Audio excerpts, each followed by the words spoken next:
As far as this process right now, we're considering this for regular household garbage only. The rollout going into recycling could be done based upon the success of this program, how it works with our residents. This unit, there's two different styles. This is the drop frame unit. This one allows you to manually load from either side if you wanted to, as well as picking up the automated carts on the curb. Cab is dual drive. You can get it just regular right-hand drive only if you wanted to. This allows you the versatility of being able to drive the truck to the dump over the road on highways and stuff for those that might not feel comfortable doing that from just the right side. What's great about this unit is it has a multi-cycle grab and pack feature where as soon as the arm goes out and picks up a cart, the cycle automatically starts moving on it. There's not a button or an additional switch the driver has to hit. It does it automatically.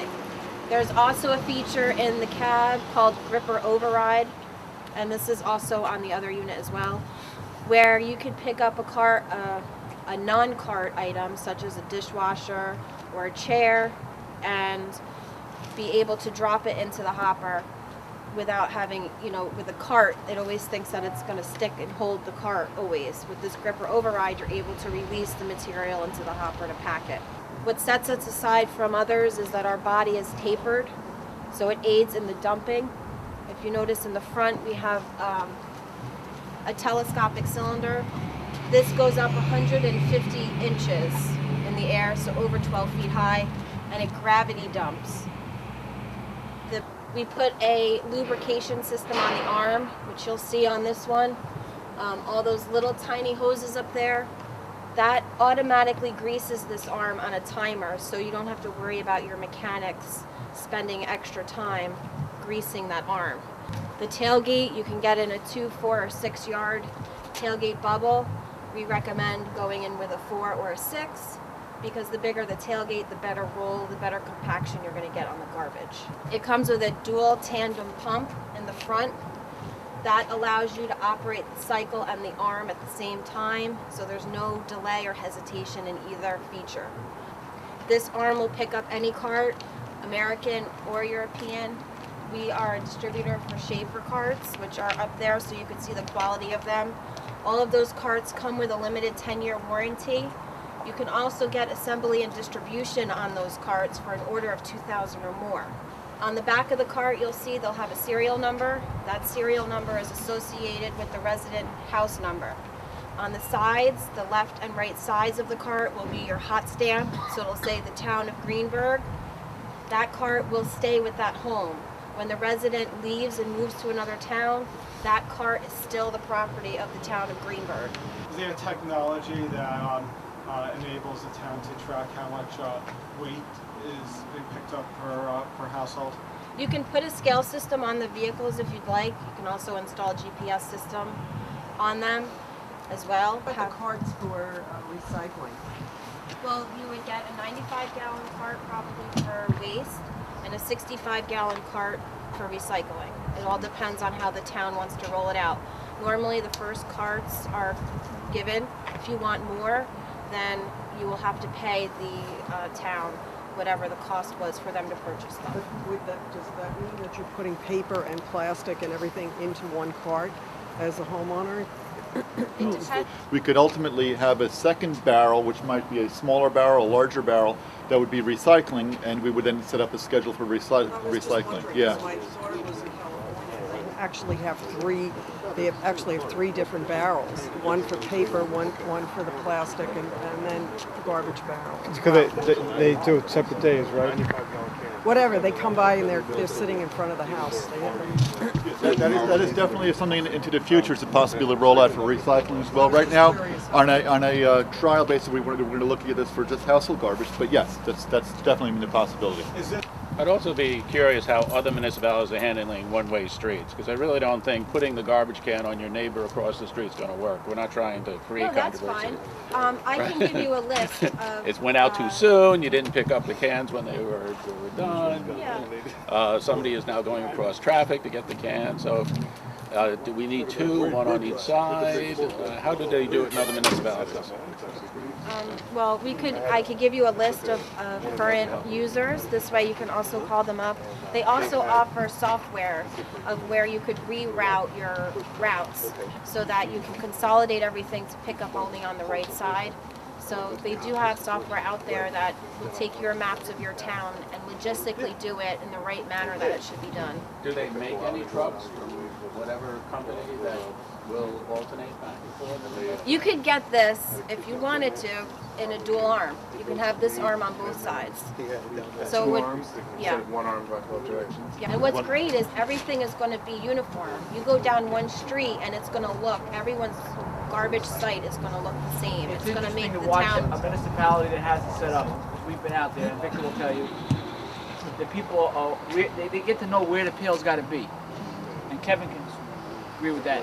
They know this truck can only get in a certain area, so they put their we were in that trailer park, and they put their 4 pails where the truck could get to it. Okay?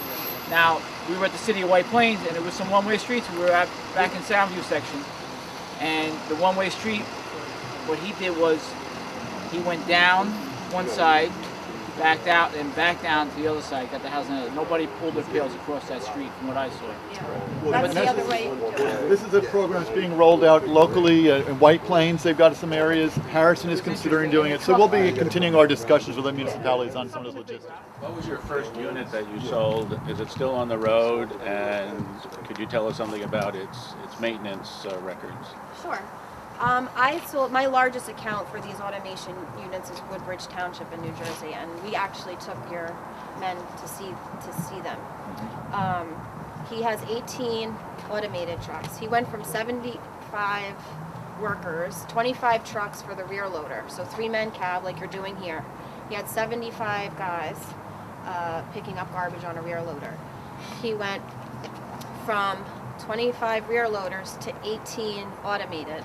For every 4 automated, he has 1 spare. So he's able to have access to additional trucks if he needs them. Flat, and could this be used like on windy, slope, areas? It could be used almost on any street. We parked a truck in front of a cart, so you'll see that even on parked cart streets, you'll be able to pick up the cart. What's nice about our arm is it has a feathered option where instead of going out to get a cart in the open bear hug, you can go out like this. So if you have a car parked on one side of the cart and one on the other, you'll be able to get the cart easily. Have there been, accidents involving, cars or property in communities that have this around the country? I'm sure on a limited basis things happen. There's probably accidents with your rear loaders too that you use. So It's not much more or less. You're right. What you're going to find is this is actually the safest way to pick up garbage. The town is going to end up saving roughly 30% of their sanitation budget doing it like this. They're also going to be keeping their workers safe. They're going to be inside the cab. They don't ever have to get out of the cab. You're no longer having them having contact with the garbage, so you don't have to worry about them getting hit with needles or any kind of anything. They're not lifting anything anymore. This is the safest way and the best way for the town to save money in the sanitation business end of it without having to contract the work out. So actually, one of the advantages Right now, there may be disability issues, but have we had situations where many employees are on disability because?